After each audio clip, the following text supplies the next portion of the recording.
प्रिय बच्चों, आज की क्लास में आपका बहुत बहुत बहुत स्वागत है।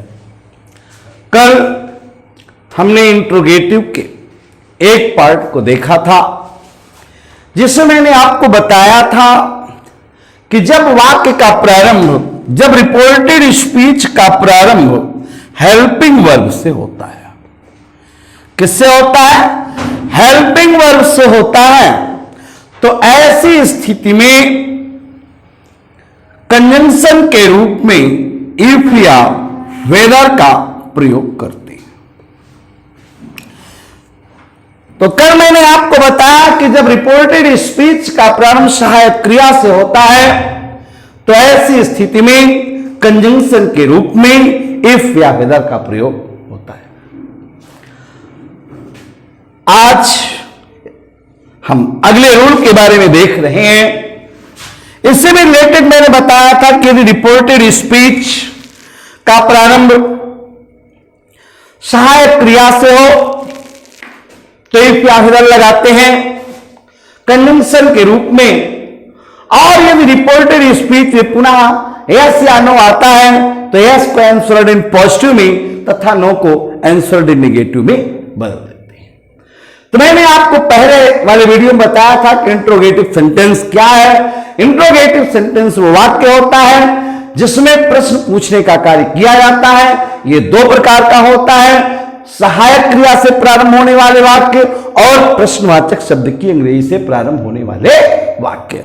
तो सहायक क्रिया से प्रारंभ होने वाले वाक्यों के बारे में कल हम लोगों ने अध्ययन किया। आज हम देख रहे हैं कि जब रिपोर्टेड स्पीच का प्रारंभ हो, जब रिपोर्टेड स्पीच का प्रारंभ हो, उम्मीद करता हूं सब लोग कॉपी और पेन लेकर के बैठ रहे हैं। जब रिपोर्टेड स्पीच का प्रारंभ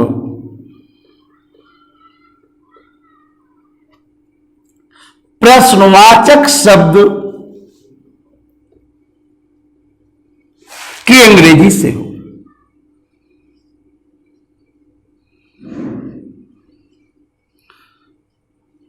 किससे हो? जब रिपोर्टेड स्पीच का प्रारंभ प्रश्नवाचक शब्द की अंग्रेजी से हो तो कनेक्टिव के रूप में, तो कनेक्टिव के रूप में इफ या वेदर का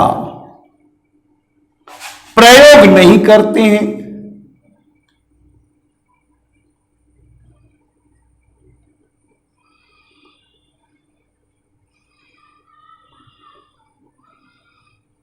बल्कि प्रश्नवाचक शब्द को ही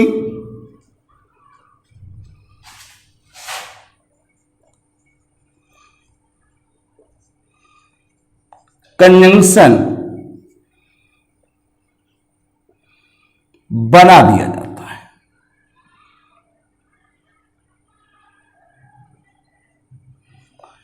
आज का रूल है, जब रिपोर्टेड स्पीच का प्रारंभ प्रश्नवाचक शब्द की अंग्रेजी से हो तो कनेक्टिव के रूप में इफ या वेदर का प्रयोग नहीं करते हैं। किसका प्रयोग नहीं करते हैं? इफ या वेदर का प्रयोग नहीं करते हैं, बल्कि प्रश्नवाचक शब्द को ही कंजंक्शन बना दिया जाता है। जैसे direct Mona said to me,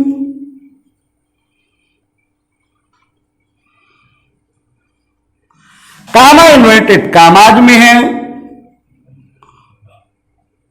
why are you weeping now.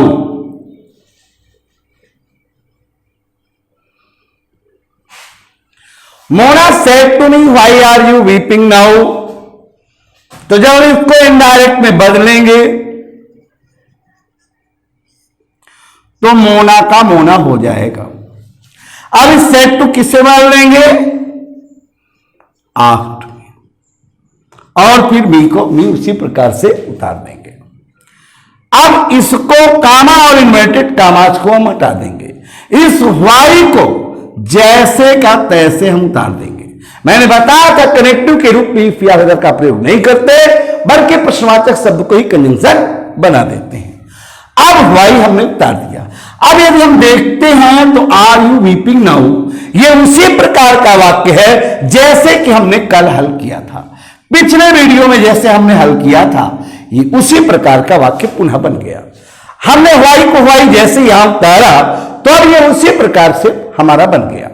अब ये देखते हैं कि कौन सा टेंस है, प्रेजेंट कॉन्टिन्यूअस टेंस है। अब इसको किससे बदलेंगे, पास्ट कॉन्टिन्यूअस में। लेकिन पास्ट कॉन्टिन्यूअस के किस में जाएगा, एसर्टिव में जाएगा। तो जब हम यू का परिवर्तन करेंगे तो किसके अनुसार करेंगे, मी के अनुसार। तो मी के अनुसार क्या हो जाएगा, आई। टेंस चेंज होगा तो वाज, और उसी प्रकार से वीपिंग और नाउ को। तो इस प्रकार से हमने देखा कि Mona said to me why are you weeping now. जब इसको इनडायरेक्ट में बदले तो मोना का मोना हुआ, सेड टू को वाज में और मी को मी में। कामा इन्वर्टेड कामाज को हमने हटा दिया, व्हाई को व्हाई हमने उतारा। अब ये जो व्हाई था इसी को हम कंजंक्शन यहां पे बना रहे हैं। जब ये कंजंक्शन बन जाएगा तो इसके बाद का जो क्लॉज होगा ये उसी प्रकार से आएगा। यू का परिवर्तन हम बी के अनुसार करेंगे तो आई हो जाएगा। प्रेजेंट कॉन्टिन्यूअस पास्ट कॉन्टिन्यूअस में चेंज होगा तो वाज हो जाएगा। वीपिंग का वीपिंग नाउ को देन। अब प्रिय बच्चों थोड़ा सा और दिमाग यदि हम लगाएं, कक्षा 11 और 12 के बच्चे, 12वीं विशेष तौर से 12वीं बच्चे ध्यान देंगे, तो अगर ये देखती हैं तो ये प्रिंसिपल क्लॉज है। Mona asked me, this is principal clause. और why I was weeping, then this is subordinate clause. ये प्रिंसिपल क्लॉज है और ये सबऑर्डिनेट क्लॉज है। इस प्रकार से यह एक कॉम्प्लेक्स सेंटेंस है। मैंने आपको खैर जो सर जी आपको बताए होंगे कक्षा 11 में, तो जरूर बताए होंगे कि जब किसी भी वाक्य में एक प्रिंसिपल क्लॉज और एक या एक से अधिक सबऑर्डिनेट क्लॉज होते हैं तो उसे हम कॉम्प्लेक्स सेंटेंस कहते हैं। ये सबऑर्डिनेटिंग कंजंक्शन है, ये सबऑर्डिनेट क्लॉज है। एक principal clause plus subordinate clause equal to complex sentence. Next अगला डायरेक्ट,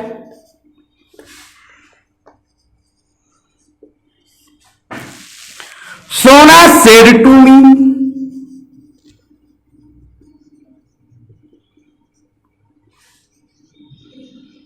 कामा इन्वर्टेड कामाज में है। Where are you going today,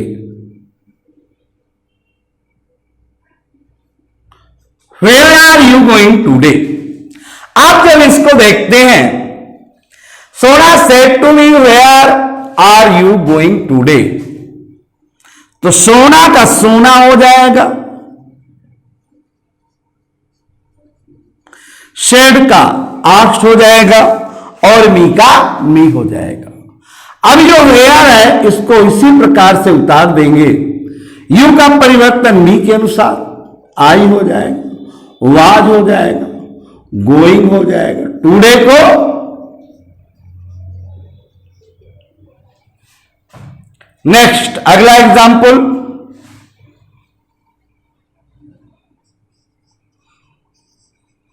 Mahi said, comma inverted commas में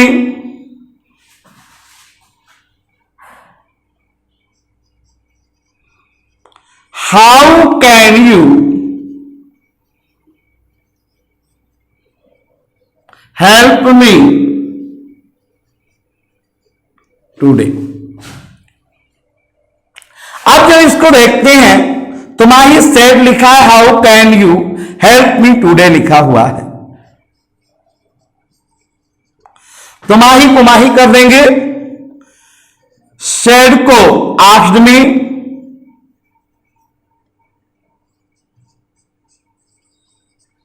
अब देखिए यहां यू आया है, यहां ऑब्जेक्ट नहीं है, ऑब्जेक्ट नहीं है तो हम यहां को ऑब्जेक्ट मान लेते हैं। और या फिर थर्ड पर्सन में बदलेंगे। अब हाउ को हाउ हम उसी प्रकार से लिख देंगे। अब can you help me today लिखा हुआ है तो यू का परिवर्तन मी के अनुसार करूंगा तो हो जाएगा आई। कैन को गुड और हेल्प मी का परिवर्तन किसके अनुसार हो जाएगा? माही के अनुसार, तो हर हो जाएगा और टुडे को दैट। तो प्रिय बच्चों, इस प्रकार से हमने देखा कि छोटे छोटे वाक्यों को हम किस प्रकार से परिवर्तित करते हैं। कल मैंने आपको बताया कि यदि रिपोर्टेड स्पीच का प्रारंभ सहायक क्रिया से होता है तो हम कनेक्टिव के रूप में इफ या वेदर का प्रयोग करते हैं, परंतु आज हम देख रहे हैं कि जब रिपोर्टेड स्पीच का प्रारंभ प्रश्नवाचक शब्द की अंग्रेजी से होता है, सहायक क्रिया से नहीं होता है, तो हम इफ या वेदर का प्रयोग नहीं करते बल्कि प्रश्नवाचक शब्द को ही कंजंक्शन बना दिया जाता है। जैसे मोना सेड लिखा था, why are you weeping now लिखा हुआ था, तो जब हमने इसको चेंज किया तो मोना का मोना हुआ, सेड का आग हुआ, मी का मी हो गया। व्हाई को हमने उसी प्रकार से उतारा, आर यू वीपिंग नाउ लिखा हुआ था तो यू का परिवर्तन हमने मी के अनुसार किया तो आई हुआ, टेंस चेंज किए तो वाज हो गया, और इस प्रकार से वीपिंग का वीपिंग हुआ और नाउ को देन। मैंने इसमें आपको बताया कि Mona said to me this is principal class and why I was weeping then this is subordinate class. तो इन दिस वे, इस प्रकार से आप देख रहे हैं कि principal class plus subordinate class equal complex sentence. फिर Sona said to me where are you going today में, सोना का सोना हुआ, सेड टू को वाज हुआ, मी को मी हो गया। वेयर को वेयर हमने उतारा, आर यू गोइंग टुडे लिखा हुआ था, this is present continuous tense and जब हम इसको बदलेंगे तो पास्ट कॉन्टिन्यूअस में जाएगा तो यू का परिवर्तन मी के अनुसार करेंगे तो आई हो जाएगा। और इस प्रकार से प्रेजेंट कॉन्टिन्यूअस को पास्ट कॉन्टिन्यूअस में बदलते समय ये वाज हो जाएगा, गोइंग का गोइंग होगा, टुडे को दैट डे हो जाएगा। माही सेड लिखा था, हमने हाउ को चेंज किया, how can you help me today. यहां पर देखते हैं कि वाक्य का प्रारंभ हाउ से हो रहा है। अब माही का माही हुआ, सेड का आज हुआ। अब हमने देखा कि यहां ऑब्जेक्ट नहीं है, लेकिन यहां पर सेकंड पर्सन का प्रोनाउन आया हुआ है, हम यहां पर ऑब्जेक्ट मानेंगे, मी कर दिए। अब इसके बाद हाउ को हाउ कर दिए। अब यू का परिवर्तन मी के अनुसार आई हो गया। कैन को किससे बदलेंगे? गुड में। हेल्प को हेल्प, मी का परिवर्तन माही के अनुसार हर हो जाएगा और टुडे को दैट डे हो जाएगा। इस प्रकार से प्रिय बच्चों, ये हाई स्कूल स्तर कक्षा 10 और 11, 9 में तो बहुत कम, लेकिन 10 वालों के लिए मोस्ट इंपॉर्टेंट, 11 वालों के लिए इंपॉर्टेंट, लेकिन अब कक्षा 12 वालों के लिए देखना है। एक कक्षा 12, चाहे वो यूपी बोर्ड हो, चाहे सीबीएसई बोर्ड हो, चाहे कोई भी बोर्ड हो, सभी बोर्डों के लिए। अब देखते हैं एग्जाम्पल जो थोड़ा सा बड़े होंगे, जिसे हम क्लास के क्रम में देखेंगे। ध्यान दें, अगले एग्जाम्पल जो डायलॉग से संबंधित है, कल मैंने इसको हालांकि बताया था। जैसे लिखा हुआ है Mohan said, comma inverted commas में है, did you go to school study, question mark inverted commas closed. Mohan ने कहा did you go to school study, कक्षा 12। ध्यान देंगे, नो सेड माही। ध्यान दें, डायलॉग का सेंटेंस है, Mohan said did you go to school study लिखा था, नो सेड माही। फिर कहता है why, why asked Mohan, asked Mohan because I have a हेडेच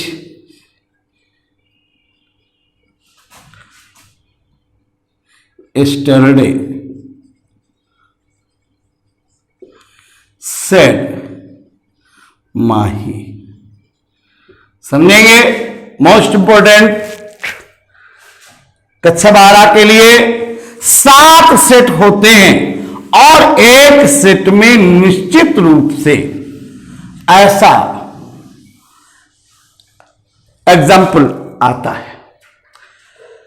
Mohan said, did you go to school yesterday? No, said Mahi. Why? asked Mohan. Because I have heard yesterday, said Mahi. अब यदि ऐसे आ जाए वाक्य, यदि ऐसा सेंटेंस आता है तो हमें पहले ढंग से इसको समझना होगा कि मोहन said, मोहन ने कहा, did you go to school yesterday? No, said Mahi. अर्थात मोहन की वार्ता किससे हो रही है? माही से हो रही है। अब कहता है वाई आस्क्ड मोहन। अब यहां पर पुनः मोहन सब्जेक्ट बन रहा है। यहां मोहन सब्जेक्ट था, माही ऑब्जेक्ट था इस वाले वाक्य के लिए। इस वाले वाक्य के लिए माही सब्जेक्ट है और मोहन ऑब्जेक्ट है। पुनः ये तीसरे वाक्य में मोहन सब्जेक्ट और माही ऑब्जेक्ट, और चौथे वाले वाक्य में माही सब्जेक्ट बनेगा और मोहन ऑब्जेक्ट बनेगा। अब जो इसको इनडायरेक्ट में करते हैं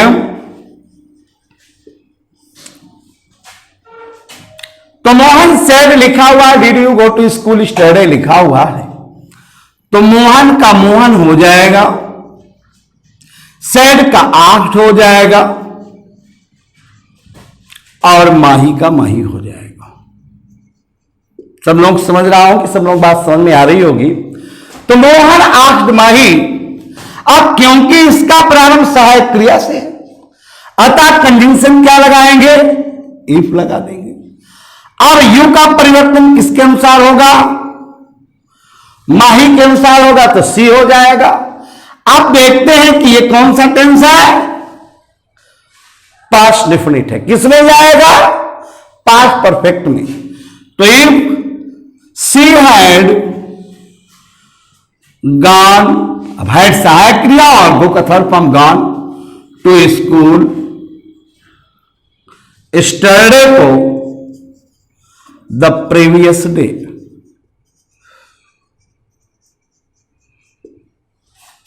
फिर लिखा है नो सेड माही। अब लिखा है नो। मैंने बताया था पिछले वीडियो में कि रिपोर्टेड स्पीच में आया है एस को आंसर्ड इन पॉजिटिव में तथा नो को आंसर्ड इन निगेटिव में बदल देते हैं। माही आंसर्ड इन निगेटिव।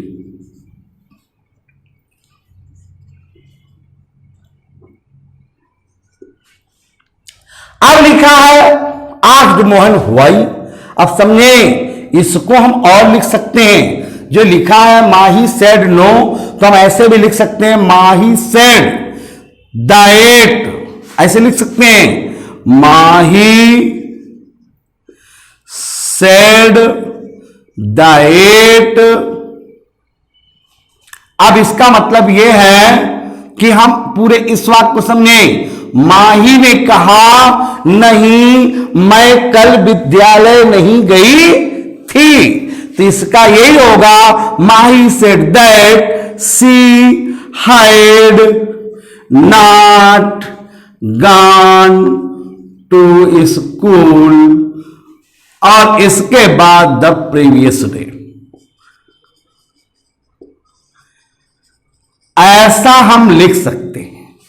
परंतु यदि हमारा काम इतने से चल रहा है तो हम इसको ऐसा क्यों बदलें? लेकिन यहां पे देखिए, यहां पे लिखा मोहन आस्क्ड व्हाई, तो मतलब मोहन आस्क्ड व्हाई का मतलब यह है कि तुम कल विद्यालय क्यों नहीं गए थी। तो यहां पे जो व्हाई है ये पूरे वाक्य को दिखा रहा है, पूरे इतने वाक्य को। अब हमें इसे जब बदलना होगा तो अब हम इसे लिखेंगे।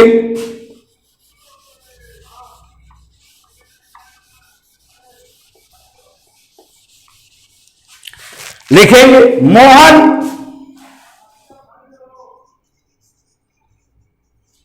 फर्दर आस्क्ड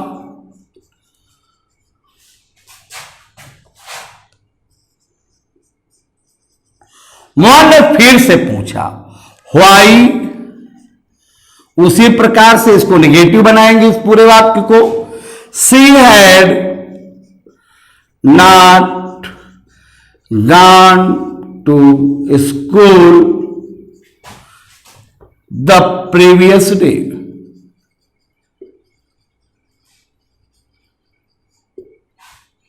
फिर कहता है because I had a sister said Mahi. आप देखते हैं कि यहां फुल स्टॉप है, ये वाक्य हमारा एसर्टिव है, लेकिन हम इस पूरे वाक्य को जोड़ेंगे और लिखेंगे माही आंसर्ड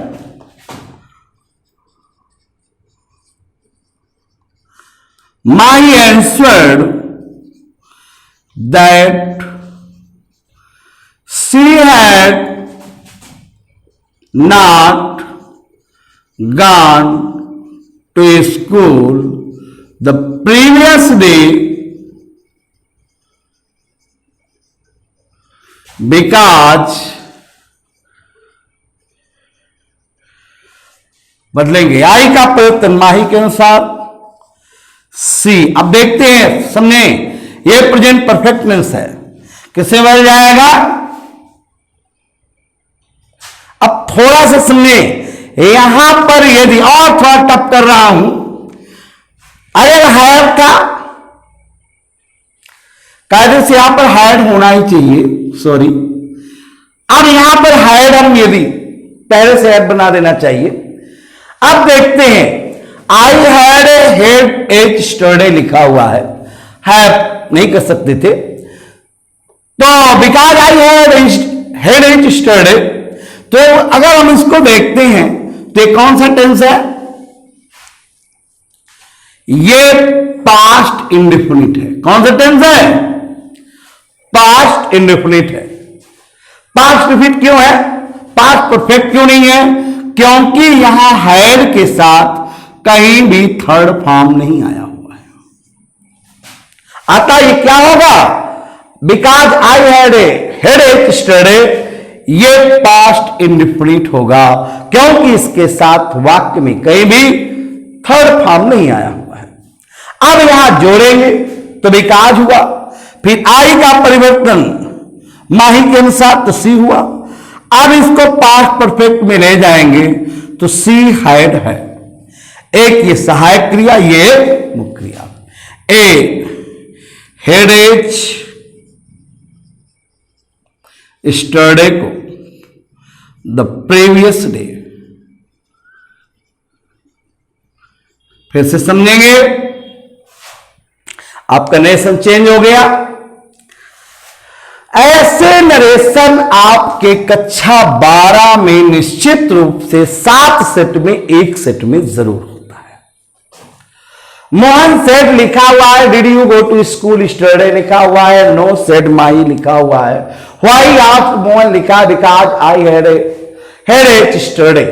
यहां से मैंने हैड लिख दिया था, लेकिन यहां हैड होना चाहिए था। तो because I had a study said Mahi. अब जब हम इसको एंड आइट पे बदलेंगे तो मोहन का मोहन कर देंगे, सेड को आस्क्ड कर देंगे। मैंने पहले भी बताया था कि इसका ये रिपोर्टिंग वर्ब का सब्जेक्ट है, तो इसका रिपोर्टिंग वर्ब का ऑब्जेक्ट माही होगा, क्योंकि मोहन की वार्ता माही से हो रही है। तो मोहन आस्क्ड माही इफ हो जाएगा, इसका प्रारंभ सहायक क्रिया से है, अतः हम यहां इफ लगाएंगे। यू का परिवर्तन माही के अनुसार करेंगे, सी हो जाएगा। पास्ट फिर पास्ट परफेक्ट में जाएगा, तो if she had gone to school the previous day. इसके बाद नो लिखा है सेड माही, तो उसी प्रकार से कल वाले क्रम में माही आंसर्ड नेगेटिव कर देंगे। व्हाई लिखा है, व्हाई आस्क्ड मोहन, तो मोहन फर्दर आस्क्ड, मोहन ने फिर से पूछा, why she had not gone to school the previous day, ये वाला पूरा ये वाला भाग उतारा जाएगा। लेकिन चूंकि ये वाक्य नेगेटिव है तो इसे नेगेटिव करते हुए, व्हाई, तुम कल विद्यालय क्यों नहीं गई थी? तो मोहन फर्दर आस्क्ड, मोहन ने फिर से पूछा, why she had not gone to school the previous day. फिर माही ने उत्तर दिया, माही आंसर्ड दैट, अभी पूरा उसी प्रकार से, she had not gone to school the previous day. अब बिकॉज से जोड़ेंगे, बिकॉज अब देखते हैं कि ये पास्ट डिफिट था, क्योंकि इसके बाद कहीं भी थर्ड फॉर्म नहीं था, अतः इसको पास्ट परफेक्ट में ले जाएंगे। तो because she had had a headache the previous day. मैं उम्मीद करता हूं कि सब लोगों के समझ में ये बात आ गई होगी, कक्षा 12 वाले बच्चों के लिए। अब इसके लिए एक छोटा सा आप लोगों के लिए होमवर्क है, जिसको आप कमेंट के माध्यम से बताएंगे, इसका आंसर देंगे, करेंगे, थोड़ा दिमाग लगाएंगे।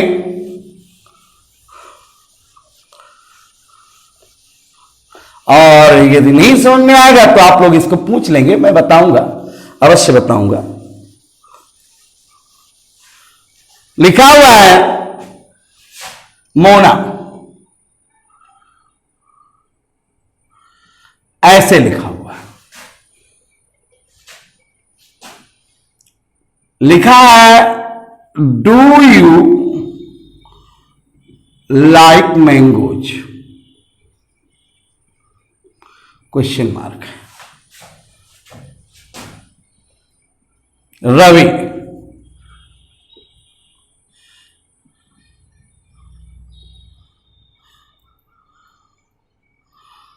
S, Mona, Y,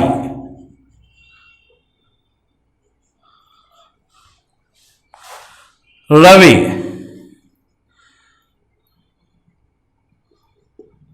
because,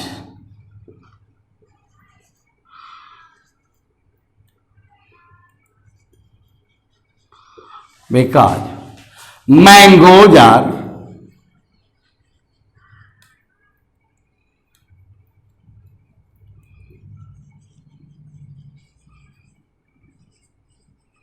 sweet।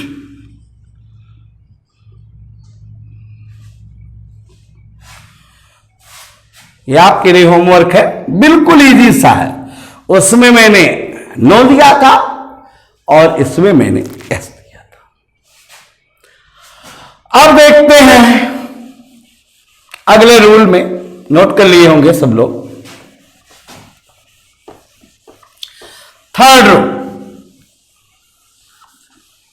बिल्कुल आज हम लोग इंट्रोगेटिव खत्म कर देंगे, कि इंट्रोगेटिव खत्म हो जाए।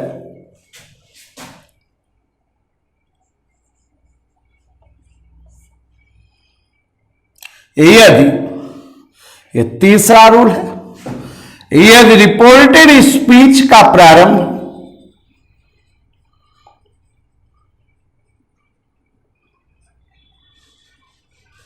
हाउ मच,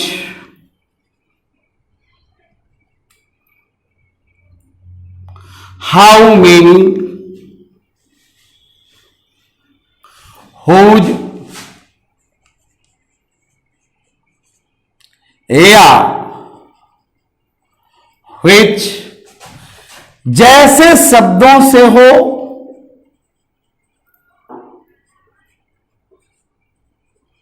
तो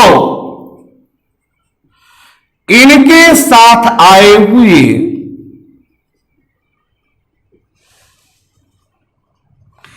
इनसे संबंधित संज्ञाओं को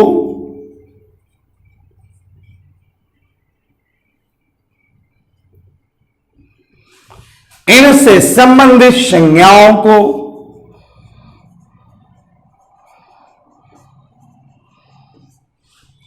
कंजंक्शन के साथ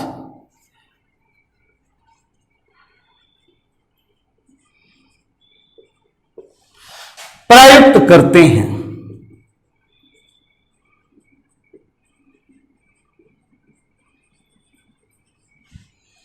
तो यह रिपोर्टेड स्पीच का प्रारंभ how much, how many, whose या which जैसे शब्दों से हो तो इनके साथ आए हुए इनसे संबंधित संज्ञाओं को कंजंक्शन के साथ प्रयुक्त करते हैं। जैसे direct,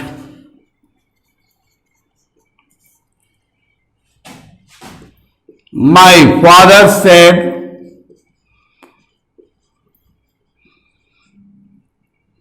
to me, comma inverted commas में, how much milk do you take daily. मेरे पिता ने मुझसे पूछा कि तुम प्रतिदिन कितना दूध पीते हो। आप जो इसको इनडायरेक्ट में ले आएंगे तो माई फादर का माई फादर हो जाएगा। सेड टू, आस्क्ड मी, और मी को तो माई फादर आस्क्ड मी। अब हाउ मच इससे संबंधित संज्ञा क्या हुई है? मिल्क। तो अब इस मिल्क को उसी प्रकार से रख देंगे।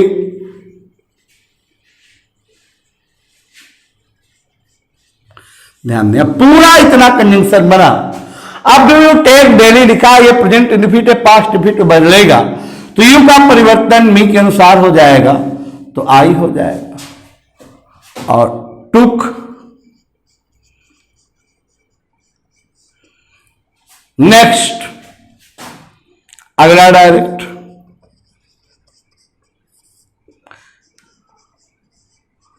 माई friend said how are you old, sorry how old are you,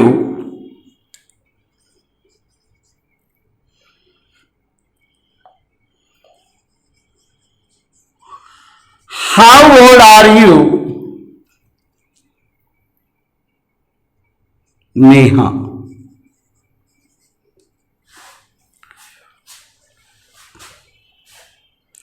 या केवल यहां तक भी लिख सकते हैं, थोड़ा सा easy pattern. How old are you, तुम कितने उम्र के हो या तुम्हारी उम्र क्या है। थोड़ा आसान है। आप जो इसको इनडायरेक्ट में ले आएंगे तो माई फ्रेंड का माई फ्रेंड हो जाएगा, शेड का आक्ष हो जाएगा। अब हाउ से संबंधित शब्द क्या है? ओल्ड है। अब यू का परिवर्तन थर्ड पर्सन में करते हैं, शी हो जाएगा, टेंस चेंज हो जाएगा, वाज हो जाएगा। तो my friend said how old are you, जब इसको चेंज करेंगे तो माई फ्रेंड का माई फ्रेंड हो जाएगा, सेड का आक्ट हो जाएगा। इसके बाद इस हाउ ओल्ड को हम उसी प्रकार से उतार देंगे। आर यू लिखा हुआ है, अब यू का परिवर्तन जब ऑब्जेक्ट के अनुसार करते हैं तो ऑब्जेक्ट नहीं है। मैंने आज थर्ड पर्सन बदला, सी किया और वाच का वाच कर दिया। अब यहां पे मैं मान भी सकता था, मी कर सकता था, और तब ऐसी स्थिति में आक्ट हो जाता। ध्यान दें, माई फ्रेंड आस्क्ड मी हो जाएगा, हाउ ओल्ड आई वाच हो जाएगा। अब इसके बाद उम्मीद करता हूं सब लोग बात समझ में आ रही होगी। एक एग्जाम्पल आपके लिए,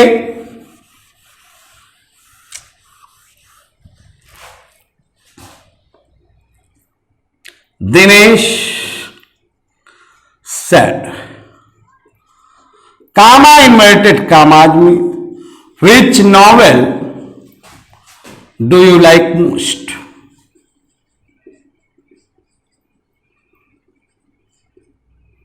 question mark inverted commas closed. इसको आप करके बताएंगे।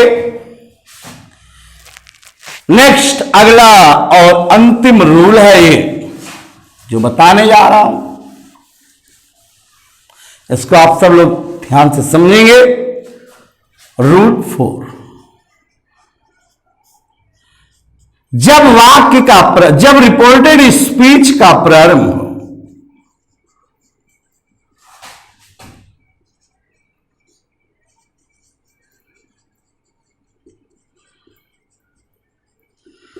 प्रश्नवाचक शब्द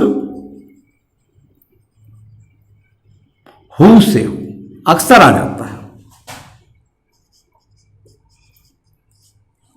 तो इसे ही कंजंक्शन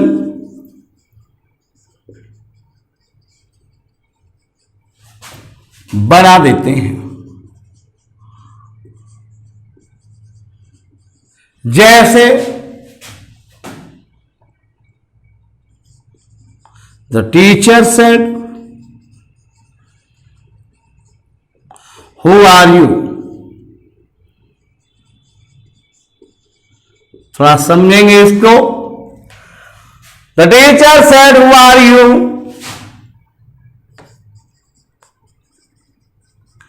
द टीचर का द टीचर हो जाएगा, सेड का आस्क्ड हो जाएगा। ऑब्जेक्ट नहीं है, हमने मी माना, हु आई वॉच। लेकिन दूसरा देखते हैं,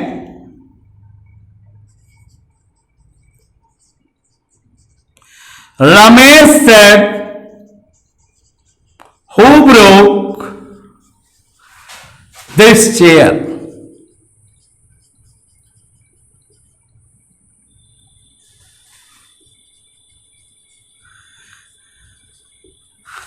जब इसको इनडायरेक्ट में बदलेंगे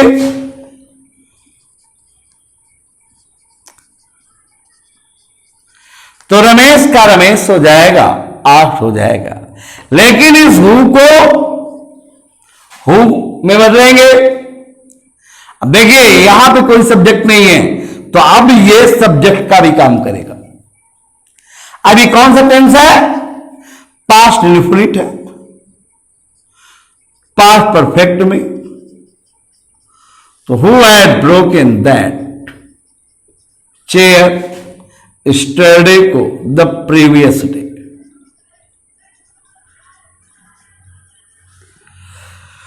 तो इस प्रकार से हम देख रहे हैं जितने भी हमारे इनडायरेक्ट हैं उन सभी के अंत में फुल स्टॉप यूज हो रहा है।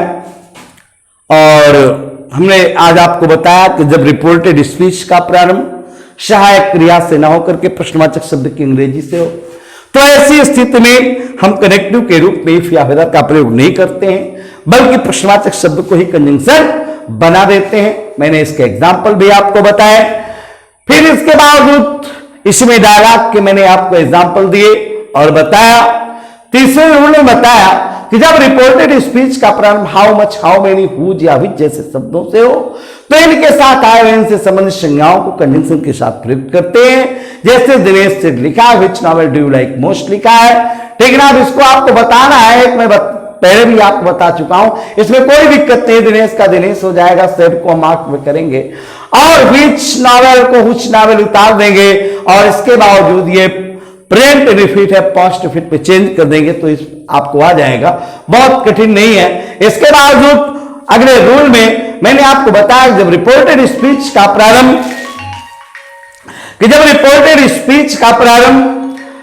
प्रश्नवाचक शब्द हु से हो, बंद नहीं।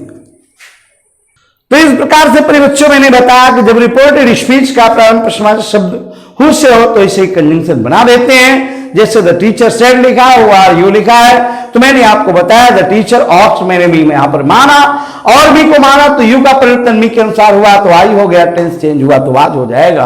इसके बाद Ramesh said who broke this chair yesterday लिखा था, तो रमेश सेड का रमेश आज हो जाएगा who had broken that chair the previous day. तो इन दिस वे आप देख रहे हैं कि हमने आज इंट्रोगेटिव का एक बड़ा सा पार्ट पूरा किया।